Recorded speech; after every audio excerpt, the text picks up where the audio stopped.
नमस्कार, आप देख रहे हैं एमसाई स्किल्स का एजुकेशनल चैनल। मैं भोला शंकर महोविया आप सबका स्वागत करता हूं। आज हम छत्तीसगढ़ बोर्ड के क्लास 10 के मैथमेटिक्स के चैप्टर 2 के एक्सरसाइज 2 के क्वेश्चन नंबर 3 को सॉल्व करेंगे। इस टॉपिक से रिलेटेड सभी वीडियोस का लिंक डिस्क्रिप्शन बॉक्स में दिया हुआ है, आप चाहें तो उन वीडियोस को भी देख सकते हैं। तो चलिए शुरू करते हैं आज का हमारा ये सेशन, जिसमें हम चैप्टर 2 के एक्सरसाइज 2 के क्वेश्चन नंबर 3 को सॉल्व करेंगे। In question number 3, solve the given equation, you can use whether method you want. यहाँ पे हमें दो इक्वेशन दिए हुए हैं, लीनियर इक्वेशंस दिए हुए हैं, इनको हमें सॉल्व करना है। और सॉल्व करने के लिए जो दो मेथड है, पहला जो है वो सब्स्टिट्यूशन मेथड और दूसरा जो है वो एलिमिनेशन मेथड, उनमें से किसी भी एक मेथड का उपयोग करके हम इन क्वेश्चंस को सॉल्व कर सकते हैं। तो इस क्वेश्चन नंबर 3 के टोटल 6 पार्ट्स हैं, means 6 set of linear equations है जिन्हें हमें सॉल्व करना है। तो फर्स्ट 3 को हम एलिमिनेशन मेथड को यूज करके सॉल्व करेंगे और लास्ट के जो 3 क्वेश्चंस हैं उनको हम सब्स्टिट्यूशन मेथड का उपयोग करके सॉल्व करेंगे। तो चलिए देखते हैं क्वेश्चन नंबर 3 का पार्ट 1। यहाँ पे हमारे पास में जो इक्वेशन है उनको हम पहले लिख लेते हैं। ये इक्वेशन है x minus y equal to -1, ये फर्स्ट इक्वेशन है। और सेकंड जो इक्वेशन है that is 3x minus 2y equal to try, ये सेकंड इक्वेशन है। अब जब हम एलिमिनेशन मेथड का उपयोग करते हैं तो हमें करना ये होता है कि पहले एक वेरिएबल, चाहे तो x को ले लो चाहे तो y को ले लो, उनके कोफिशिएंट्स को हम इक्वल करते हैं। और जब उनका कोफिशिएंट इक्वल हो जाता है तो उन्हें सब्ट्रैक्ट या ऐड करके इक्वेशन से एलिमिनेट कर देते हैं। फिर दूसरा वेरिएबल बचता है जिसकी वैल्यू हम फाइंड आउट कर लेते हैं। फिर नेक्स्ट स्टेप में पहले वेरिएबल को रख के दूसरे वेरिएबल के कोफिशिएंट को इक्वल करके उनको एलिमिनेट कर लिया जाता है और पहले वेरिएबल की वैल्यू निकाल ली जाती है। तो चलिए शुरू करते हैं। अब देखिए हमारे पास में जो वेरिएबल है x और y, हम पहले x को एलिमिनेट करके y की वैल्यू निकालेंगे। और x को एलिमिनेट करना है तो हमें दोनों ही इक्वेशन में x के जो कोफिशिएंट है उनको बराबर करना पड़ेगा। देखिए पहले इक्वेशन में जो x का कोफिशिएंट है वो 1 है और दूसरे इक्वेशन में जो x का कोफिशिएंट है वो 3 है। तो बेहतर होगा कि हम इक्वेशन 1 में x के कोफिशिएंट को 3 कर ले। और x के कोफिशिएंट को 3 करने के लिए हमें क्या करना पड़ेगा, इस इक्वेशन में 3 से मल्टीप्लाई करना पड़ेगा।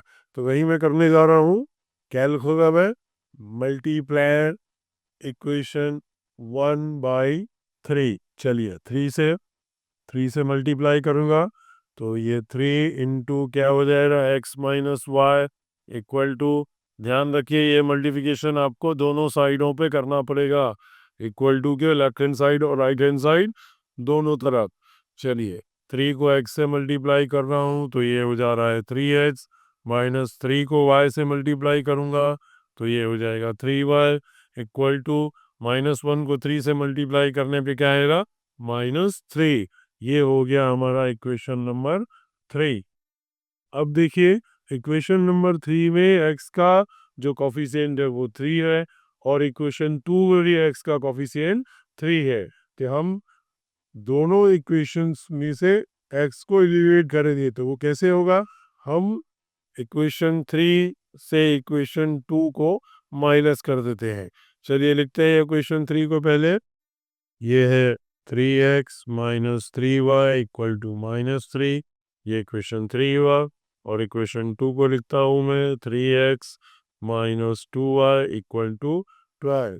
अब जब मैं सब्ट्रैक्ट करूँगा तो नीचे सबके साइन जो है वो चेंज हो जाएगी। ये 3x जो है -3x हो जाएगा, -2y +2y हो जाएगा, +12 जो है वो -12 हो जाएगा।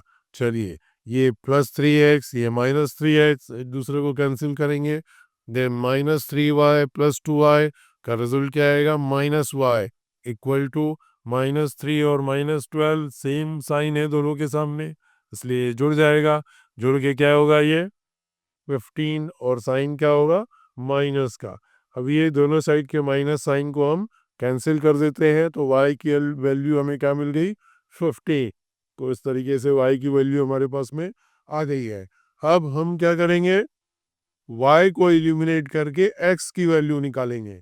तो y को एलिमिनेट करने के लिए y के कोफिशिएंट को बराबर करना पड़ेगा। देखिए, पहले इक्वेशन में y का जो कोफिशिएंट है -1 है, और दूसरे इक्वेशन में जो y का कोफिशिएंट है वो -2 है। तो हम क्या करते हैं? इक्वेशन 1 को 2 से मल्टीप्लाई कर देते हैं, तो ये दोनों कोफिशिएंट जो है वो क्या हो जाएंगे? बराबर हो जाएंगे। चलिए, वही मैं कर रहा हूँ, मल्टीप्लाई इक्वेशन 1 बाय 2। चलिए, क्या है? 2 into x minus y equal to -1 into 2। Then 2 को x से मल्टीप्लाई किए तो 2x, -2 को y से मल्टीप्लाई किए तो 2y इक्वल टू -1, और 2 को मल्टीप्लाई किए तो -2। ये हो गया हमारा इक्वेशन नंबर 4। अब देखिए, इक्वेशन नंबर 4 में y का जो कोफिशिएंट है -2 है, और दूसरा जो इक्वेशन है उसमें भी y का कोफिशिएंट क्या है? -2 है। तो अब मैं क्या करूँगा? मैं इक्वेशन 4 से इक्वेशन 2 को सब्ट्रैक्ट कर दूंगा। चलिए, इक्वेशन 4 को लिखते हैं पहले। 2x minus 2y equal to -2, और इक्वेशन 2 क्या है? 3x minus 2y equal to 12। और जब सब्ट्रैक्ट करना है फिर नीचे सबके साइन को चेंज करना पड़ेगा। ये +3x -3x हो जाएगा, -2y +2y हो जाएगा, और +12 जो है वो -12 हो जाएगा। अब ये -3x में से 2x को सब्ट्रैक्ट करूंगा तो मुझे क्या मिलेगा? -x। ये -2y +2y एक दूसरे को कैंसिल करेंगे, देन इक्वल टू ये है -2 -12 क्या हो जाएगा? -14। और दोनों साइड के माइनस साइन को मैं कैंसिल कर दूंगा, तो x की वैल्यू मुझे क्या मिल रही है? 14। तो x की वैल्यू आ गई 14 और y की वैल्यू आ गई क्या? 50। तो हमारा जो आंसर है वो क्या है? x equal to 14 and y equal to 15। यही हमारा आंसर है। चलिए, बढ़ते हैं नेक्स्ट पार्ट की ओर। यहाँ पर जो हमारे पास में इक्वेशन है वो है x minus 2y equal to 5, ये पहला इक्वेशन। और दूसरा इक्वेशन जो है वो है 2x minus 4y equal to 6, ये सेकंड इक्वेशन है। इन इक्वेशंस को सॉल्व करने से पहले मैं एक सजेशन आपको दूंगा कि पहले आप ये चेक कर लीजिए कि क्या इन इक्वेशंस का कोई सॉल्यूशन है भी कि नहीं है। नहीं तो पता चला हम क्वेश्चन को सॉल्व कर रहे हैं और हमको कोई रिजल्ट आ ही नहीं रहा है। तो इनका सॉल्यूशन होगा कि नहीं होगा उसको पता करने के लिए हमें दोनों ही इक्वेशन में x और y के कोफिशिएंट्स और जो कांस्टेंट टर्म है उनकी वैल्यू को एक्सट्रैक्ट करना है। उसके लिए हम क्या करेंगे? इनका जो स्टैंडर्ड फॉर्म होता है लीनियर इक्वेशन का, ax plus B y minus C equal to 0 से कंपेयर करेंगे दोनों इक्वेशन को, और a b और c की वैल्यू को निकालेंगे। तो पहले इक्वेशन को कंपेयर करें तो x का कोफिशिएंट क्या है? 1 है, मतलब a की वैल्यू क्या है? 1 है, और b की वैल्यू किसके बराबर है? -2 के बराबर है। अब ये पहले इक्वेशन के लिए है इसलिए हम इसको लिख देते हैं a1 और b1, और उसी तरीके से c1 जो है वो किसके बराबर है? देखिए, यहाँ पे 5 जो है वो इक्वल टू के दूसरे साइड पे है, पर हमारा जो स्टैंडर्ड फॉर्मेट है लीनियर इक्वेशन का उसमें जो कांस्टेंट टर्म है वो इक्वल टू के लेफ्ट हैंड साइड पे है। तो आपको इस पाई को लेफ्ट हैंड साइड पे लाना पड़ेगा। तो जब प्लस पाई को लेफ्ट हैंड साइड पे लाएंगे तो वो क्या हो जाएगा? -पाई। तो c1 की वैल्यू क्या आ गई? -5। उसी तरीके से हम क्या करेंगे? दूसरे इक्वेशन को भी कंपेयर करेंगे तो a2 की वैल्यू क्या निकल रही है, x का कोफिशिएंट 2, b2 की वैल्यू क्या निकल रही है, y का कोफिशिएंट -4, और c2 की वैल्यू क्या निकल रही है, 6 को जब हम इधर लाएंगे तो वो +6 जो है वो -6 हो जाएगा। तो c2 आ गया क्या, -6। चलिए अब हमको क्या करना है, a1 upon a2, b1 upon b2 और c1 अपॉन c2 निकालना है। तो उसके लिए हम क्या करते हैं, a1 अपॉन a2 निकालते हैं। a1 की वैल्यू क्या है, 1, और a2 की वैल्यू क्या है, 2। तो a1 अपॉन a2 क्या आ गया, 1/2। चलिए अब हम b1 अपॉन b2 निकालते हैं। तो b1 की वैल्यू है क्या, -2, और b2 की वैल्यू है क्या, -4। तो माइनस से माइनस गया, 2 1 जा 2, 2 2 जा 4। तो ये क्या आ गया, 1/2। अब c1 अपॉन c2 निकाल लेते हैं। c1 अपॉन c2, तो c1 की वैल्यू क्या है, -5, और c2 की वैल्यू क्या है, -6। अब ये माइनस से माइनस का हमने कैंसिल किया, क्या मिल गया हमें, 5/6। अब आप ध्यान से देखें तो a1 अपॉन a2 जो है वो 1/2 के बराबर है, और b1 अपॉन b2 भी जो है वो 1/2 के बराबर है। इसका मतलब है a1 upon a2 is equal to b1 upon b2, but not equal to c1 upon c2। पर c1 अपॉन c2 जो है वो उनके बराबर नहीं है। और ये जो सिचुएशन है ये हमें तब मिलता है जब इन इक्वेशन से बनने वाली लाइन जो है वो एक दूसरे के पैरेलल होती है, एक दूसरे के समानांतर होती है।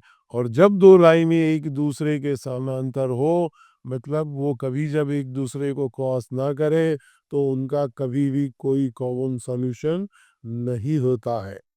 तो उसका आंसर हम क्या लिखेंगे, लाइंस आर पैरेलल। और जब लाइंस जो है वो पैरेलल होती है तो there will be no common solution. तो इन इक्वेशंस का कोई भी कॉमन सॉल्यूशन नहीं होगा। तो चलिए बढ़ते हैं अब नेक्स्ट क्वेश्चन की तरफ, पार्ट 3। पार्ट 3 के इक्वेशंस को एक बार लिख लेते हैं। पहला जो इक्वेशन है that is x plus y equal to 6, ये पहला इक्वेशन है। और दूसरा इक्वेशन है x equal to y plus 2। इस इक्वेशन को थोड़ा सा हम सॉल्व करके मॉडिफाई कर लेते हैं, y को इधर ले आते हैं, x माइनस वाई, 2 को भी इधर ले आते हैं, तो ये -2 इक्वल टू 0, ये हमारा सेकंड इक्वेशन है। इसको भी थोड़ा सा मॉडिफाई कर लेते हैं, ये हो जाएगा x प्लस वाई, 6 को इधर लाते हैं तो ये हो गया -6 इक्वल टू 0। अब इसको इक्वेशन नंबर 1 देते हैं। अब जब हम इसको इसका जो स्टैंडर्ड फॉर्मेट है ax plus B I plus C से कंपेयर करेंगे, तो a1 a2 b1 b2 और c1 c2 की वैल्यू निकालते हैं। पहले इक्वेशन के लिए देखते हैं, a1 की वैल्यू मतलब x का कोफिशिएंट जो 1 के बराबर है, b1 मीन्स y का कोफिशिएंट जो भी 1 के बराबर है, और c1 मीन्स कांस्टेंट टर्म जो कि -6 के बराबर है। चलिए अब दूसरे इक्वेशन के लिए देखते हैं। a2 जो है दूसरे इक्वेशन में x का कोफिशिएंट 1 के बराबर है, b2 y का कोफिशिएंट जो -1 के बराबर है, और c2 जो है कांस्टेंट टर्म है वो -2 के बराबर है। चलिए अब a1 a2 b1 b2 और c1 c2 के रेशो को कंपेयर करते हैं। तो देखिए a1 upon a2 means a1 क्या है, 1, और a2 क्या है, 1, मीन्स a1 अपॉन a2 क्या है गया, 1। देन v1 अपॉन b2 निकालते हैं, v1 upon b2 equal to v1 क्या है, 1, और b2 क्या है, -1। तो v1 अपॉन b2 क्या आ गया, -1। और जब भी ऐसी सिचुएशन आए कि a1 upon a2 is not equal to b1 upon b2, देखिए a1 अपॉन a2 1 है, b1 अपॉन b2 क्या है, -1 है। इसका मतलब है दोनों एक दूसरे के बराबर नहीं है। तो ये जो सिचुएशन है जहाँ हमें a1 अपॉन a2 जो है वो b1 अपॉन b2 के बराबर नहीं मिल रहा है, ये सिचुएशन हमें तब मिलती है जब लाइंस एक दूसरे को क्रॉस करती है। और जब एक दूसरे को लाइंस क्रॉस करती है, इसका मतलब है कि उनका एक यूनिक सॉल्यूशन होता है। और अगर इस इक्वेशन का यूनिक सॉल्यूशन है तो फिर हम एलिमिनेशन मेथड का यूज करके उस कॉमन सॉल्यूशन को फाइंड आउट करते हैं। चलिए देखते हैं कैसे होगा ये। तो सबसे पहले दोनों इक्वेशंस को लिख लेते हैं हम। पहला जो इक्वेशन है that is x plus y minus six equal to 0, और जो दूसरा इक्वेशन हमारे पास में है that is x minus y minus two equal to 0। अब यहाँ पर ध्यान से देखिए, एलिमिनेशन मेथड के लिए मैंने पहले ही आपको बताया हुआ है कि पहले x के कोफिशिएंट को बराबर करिए और एक इक्वेशन से दूसरे इक्वेशन को ऐड या सब्ट्रैक्ट करके x का जो टर्म है उसको खत्म कीजिए, एलिमिनेट कीजिए और y की वैल्यू निकालिए। तो यहाँ पर दोनों ही इक्वेशन में x का जो कोफिशिएंट है वो 1 के बराबर है और हमें कुछ भी एडिशनल वर्क यहाँ पे करना नहीं पड़ेगा। तो हम क्या करेंगे, इक्वेशन 1 माइनस इक्वेशन 2 करते हैं। Means equation 1 minus equation 2। तो क्या हो जाएगा, ये इक्वेशन 1 है x plus y minus six equal to 0, और इक्वेशन 2 है x minus y minus two equal to 0। और जब सब्ट्रैक्ट करेंगे तो ये प्लस एक्स माइनस एक्स हो जाएगा, माइनस वाई प्लस वाई हो जाएगा, माइनस टू प्लस टू हो जाएगा। ये प्लस एक्स से माइनस एक्स को अपन ने कैंसिल किया और प्लस वाई मिलके क्या हो जाएंगे, 2y हो जाएगा। और माइनस सिक्स प्लस टू जो है ये माइनस फोर के बराबर होगा इक्वल टू 0। अब माइनस फोर को हम ट्रांसपोज करते हैं तो ये हो जाएगा 2y इक्वल टू 4, और जब 2 को ट्रांसपोज करेंगे तो ये हो जाएगा y इक्वल टू 4/2। 2 1 ज़ा 2, 2 2 ज़ा 4, तो y की वैल्यू हमें क्या मिल गई, 2। चलिए अब सेम वर्क y को एलिमिनेट करने के लिए करेंगे और x की वैल्यू निकालेंगे। तो अभी इन सिचुएशंस में भी क्या है, दोनों ही टर्म में जो y का कोफिशिएंट है वो उसकी वैल्यू 1 के बराबर है, और एक में पॉजिटिव है एक में निगेटिव है। तो हम क्या करेंगे, सिंपली इक्वेशन 1 और इक्वेशन 2 को ऐड कर देंगे। चलिए इक्वेशन 1 प्लस इक्वेशन 2, चलिए लिखते हैं इसको। x plus y minus six equal to 0 और x minus y minus two equal to 0। अब जब हम दोनों इक्वेशंस को ऐड करेंगे तो ये x और x जुड़ के क्या हो जाएगा, 2x। ये प्लस वाई माइनस वाई एक दूसरे को कैंसिल करेंगे और माइनस सिक्स माइनस टू जो है वो किसके बराबर होगा, माइनस एट के बराबर होगा और इक्वल टू 0। देन इस माइनस एट को ट्रांसपोज करते हैं तो ये हो जाएगा 2x equal to plus eight, और नेक्स्ट स्टेप में इस 2 को ट्रांसपोज करेंगे तो x इक्वल टू क्या हो जाएगा, 8/2, और 2 से जब 8 को कट करेंगे तो हमें क्या मिलेगा, 4। तो इस तरीके से x की वैल्यू मिल गई 4 और y की वैल्यू क्या है हमारे पास में, 2। तो उसको एक बार लिख लेते हैं अपन। हमारा जो आंसर है वो क्या है, x इक्वल टू 4 और y इक्वल टू 2। तो इस तरीके से आप उन क्वेश्चंस को सॉल्व कर सकते हैं। आइए बढ़ते हैं नेक्स्ट पार्ट की ओर, क्वेश्चन नंबर 3 का पार्ट 4। इस क्वेश्चन का सॉल्यूशन शुरू करने से पहले मैं चाहता हूँ कि आप लोग ये बताइए कि आप लोग किस किस शहर से इस वीडियो को देख रहे हैं, प्लीज़ कमेंट करके ज़रूर बताना। चलिए पहला जो इक्वेशन है that is 5x minus 8y equal to -1। इसको थोड़ा सा मॉडिफाई करते हैं, -1 को इधर लेके आते हैं। 5x माइनस 8y -1 इधर आया, क्या हो जाएगा, +y इक्वल टू 0। ये हो गया हमारा इक्वेशन नंबर 1। सेकेंड इक्वेशन को लेते हैं। सेकेंड इक्वेशन क्या है, 3x माइनस 24y 24/5y और +3/5 इक्वल टू 0। तो ये जो सेकेंड इक्वेशन है ये थोड़ा सा कॉम्प्लिकेटेड दिख रहा है। जहाँ फ्रैक्शन आता है इक्वेशंस में कोफिशिएंट के रूप में, थोड़ा डराने लगता है। तो इसको सुंदर बनाने के लिए, ब्यूटीफुल बनाने के लिए, थोड़ा कुरूप दिख रहा है, राक्षस टाइप दिख रहा है, तो इसको सुंदर हीरो टाइप बनाने के लिए अपन क्या करेंगे, आप इनका एलसीएम लीजिए। क्या होगा, इनका एलसीएम क्या हो जाएगा, 5, और 5 का हम 3 से मल्टीप्लाई कर देते हैं तो ये हो जाएगा 15x, ये हो जाएगा -24y प्लस 3 इक्वल टू 0। और अब इस 5 को आप ट्रांसपोज करके क्या कर दीजिए, 0 से मल्टीप्लाई कर दीजिए तो ये जाएगा 15x minus 24y plus 3 equal to 0। ये देखो अब ये विकास मार्क। हाँ, तो ये समझ में आया होगा ना आपको। मैंने क्या किया, सिंपली जैसे फ्रैक्शंस को सॉल्व करते हैं एलसीएम लेके वैसे ही सॉल्व किया है। उम्मीद करता हूँ आपको ये आता होगा। अगर कोई समझ में ना आया हो तो फ्रैक्शंस के एडिशन की भी हमने वीडियो ऑलरेडी बनाया हुआ है, आप जाके वो देख सकते हैं। चलिए, अब हमको क्या करना है, इन दोनों इक्वेशन को A x plus B y plus C equal to 0 से कंपेयर करके दोनों इक्वेशंस के लिए a1 b1 c1 a2 b2 c2 की वैल्यू निकालनी है। तो a मीन्स पहले इक्वेशन में x का कोफिशिएंट क्या है, a1 किसके बराबर है, 5 के बराबर है। b1 y का कोफिशिएंट किसके बराबर है, -8 के बराबर है। और C1 मीन्स कांस्टेंट टर्म किसके बराबर है, 1 के बराबर है। देन दूसरे इक्वेशन में देखते हैं A2 की वैल्यू क्या है, 15। फिर B2 की वैल्यू क्या है, -24। और C2 की वैल्यू क्या है, 3 के बराबर है।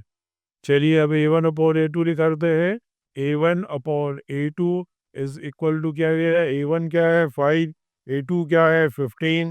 इसको सॉल्व करेंगे तो 5 होगा 5, 5 3 जा 15, ये हो गया 1/3 के बराबर। देन B1 अपॉन B2 निकालते हैं। B1 upon B2 equal to B1 की वैल्यू है -8 और B2 की जो वैल्यू है दैट इज -24। माइनस से माइनस को कैंसिल किया, 8 वन सा 1, 8 3 सा 24 और ये क्या मिल गया 1/3। अब C1 अपॉन C2 निकालते हैं। क्या है C1 अपॉन C2, देखिए C1 की वैल्यू है 1 और C2 की वैल्यू है 3, तो ये भी क्या हो गया 1/3 के बराबर आ गया। ये तो तीनों 1/3 के बराबर आ गए, तो गब्बर सिंह टाइप का हो गया है। तो क्या है ये, A1 upon A2 is equal to B1 upon B2 is equal to C1 upon C2।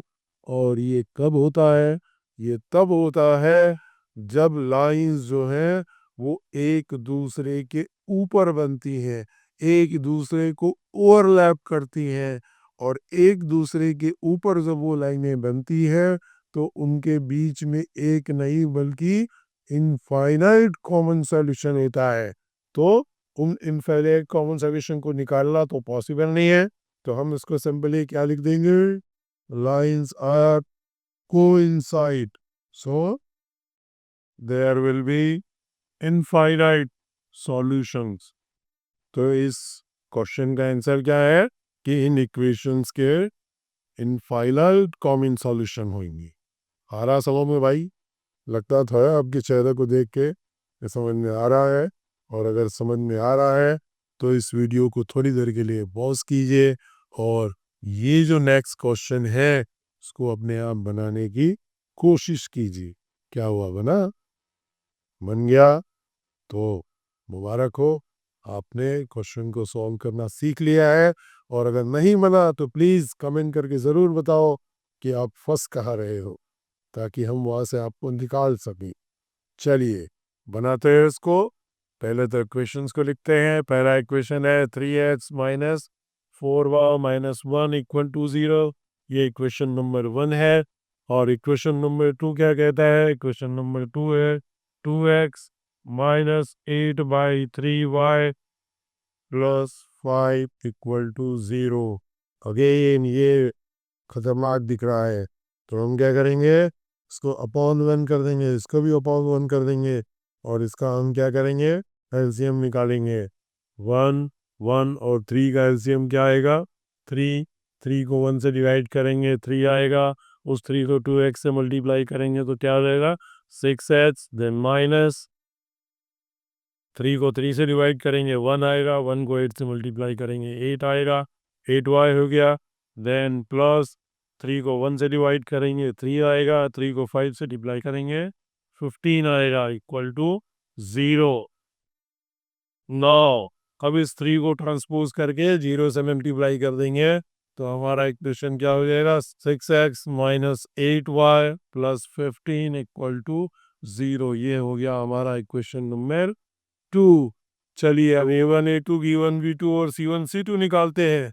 तो A1 मतलब पहले इक्वेशन में x का कॉफिशिएंट जो 3 के बराबर है, B1 मीन्स पहले इक्वेशन में y का कॉफिशिएंट जो -4 के बराबर है, और C1 मीन्स पहले इक्वेशन में कांस्टेंट टर्म जो कि -1 के बराबर है।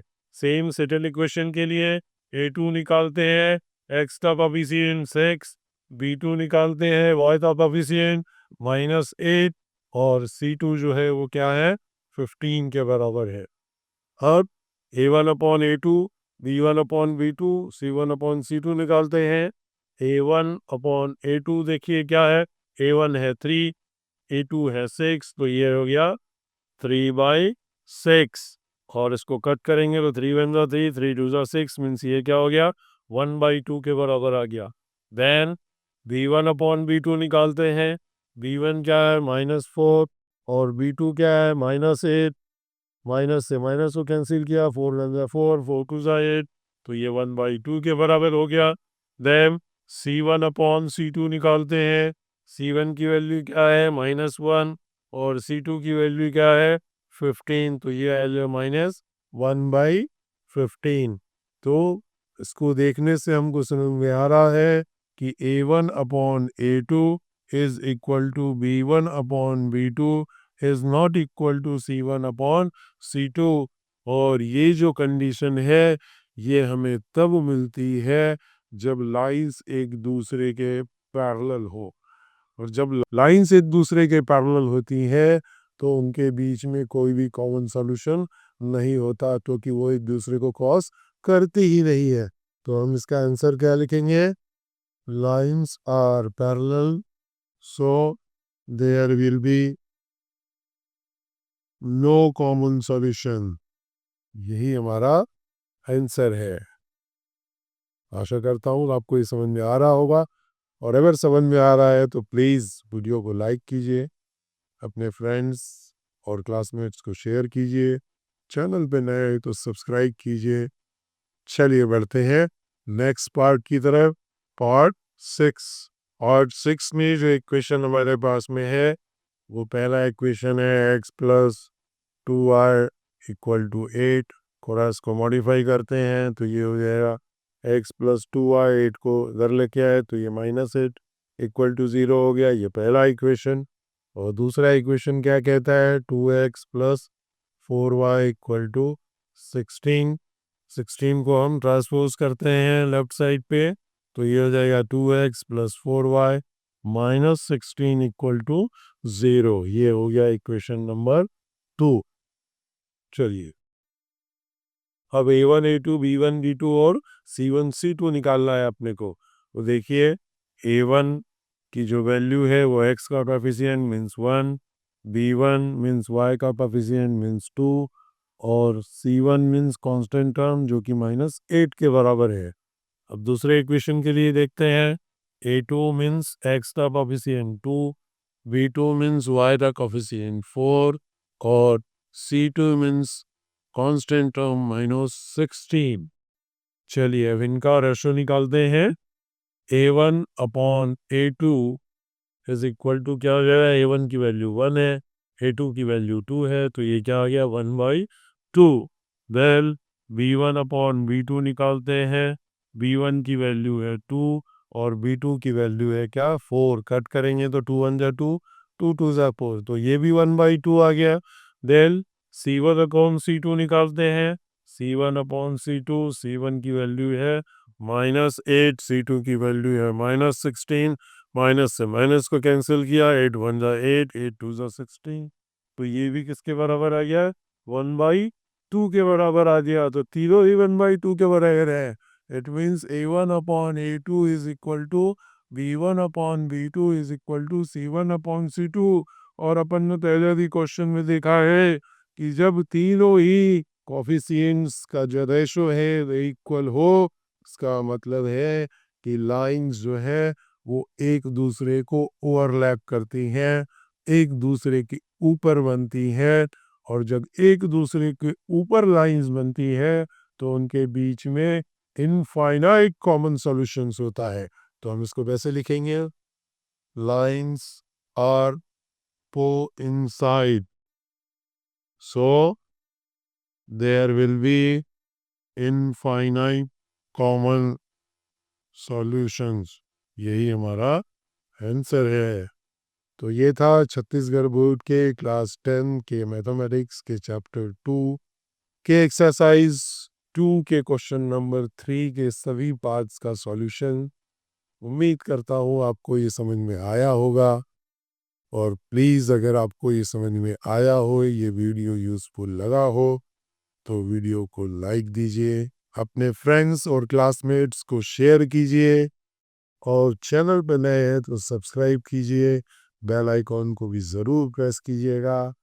फिर भी अगर आपके मन में कोई सवाल है, किसी तरीके का डाउट है, किसी नए टॉपिक पे अगर आप वीडियो चाहते हैं, तो कमेंट ज़रूर करिए, ताकि हम आपके कमेंट्स के हिसाब से आगे के वीडियोस को और अच्छा कर सकें। तो चलिए मिलते हैं एक नए वीडियो में। तब तक के लिए नमस्कार, जय हिंद, जय भारत, जय छत्तीसगढ़।